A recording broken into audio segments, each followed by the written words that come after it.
હું આપને એ પણ જણાવી દઉં જે ખેડૂત ભાઈઓને માવઠું થયું હોય એની એક ખાસ હવે પાલર પાણી પીવડાવી દેવું જોઈએ।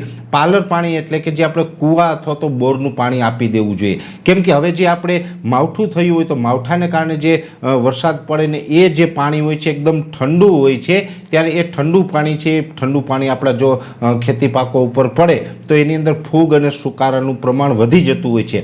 ખાસ કરીને ધાણા જીરુંની અંદર પણ એ સુકારો વધી જતો હોય છે, બીજા અન્ય પાકોની અંદર પણ સુકારાનું પ્રમાણ વધી જતું હોય છે। એટલે હવે આપણે એક પાલર પાણી આપી દઈએ તો જે ઠંડા પાણીની અસર હોય એ અસરમાંથી આપણો પાક છે એ મુક્ત થઈ જાય। એટલે જે વિસ્તારમાં માવઠું થયું છે એ વિસ્તારના ખેડૂતોએ ખાસ કૂવાનું અથવા તો બોરનું પાણી આપવું, કેમ કે કૂવાનું અને બોરનું પાણી છે એ થોડું ગરમ હોય છે, હુંફાળું પાણી હોય છે, જ્યારે વરસાદનું પાણી છે એ ઠંડુ હોય છે। અત્યારે શિયાળુ પાકને ઠંડુ પાણી અનુકૂળ ન આવે એટલે આપણે અત્યારે જે માવઠું પડ્યું એનાથી નુકસાન થાય તો એ નુકસાનીમાંથી બચવા માટે પાલર પાણી કાઢવું જરૂરી છે। એટલે કૂવા અથવા તો બોરનું પાણી છે એક વખત આપી દેવું, જેથી કરીને આપણા પાકમાં જે આવતી ફૂગ છે, સુકારો છે એને આપણે રોકી શકીએ। એટલે ખાસ આ વિડીયોના મારફતે મારે એ જ માહિતી આપવાની હતી કે જે વિસ્તારના ખેડૂતોને માવઠું થયું હોય ને ભલે હમણાં કદાચ માવઠા પહેલાં થોડા દિવસ પહેલાં જ પાણી આપ્યું હોય તો પણ ફરીથી જેટલું બને એટલી વહેલી તકે એક પાણી આપી દેવાનું છે।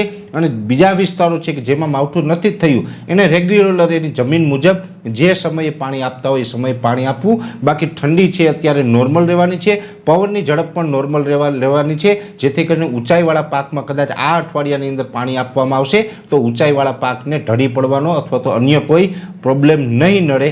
એટલે આપણે પવનની ઝડપ છે એ પણ નોર્મલ રહેવાની છે અને નોર્મલ ઠંડી રહેવાની છે, જેની દરેક મિત્રોએ નોંધ લેવાની છે।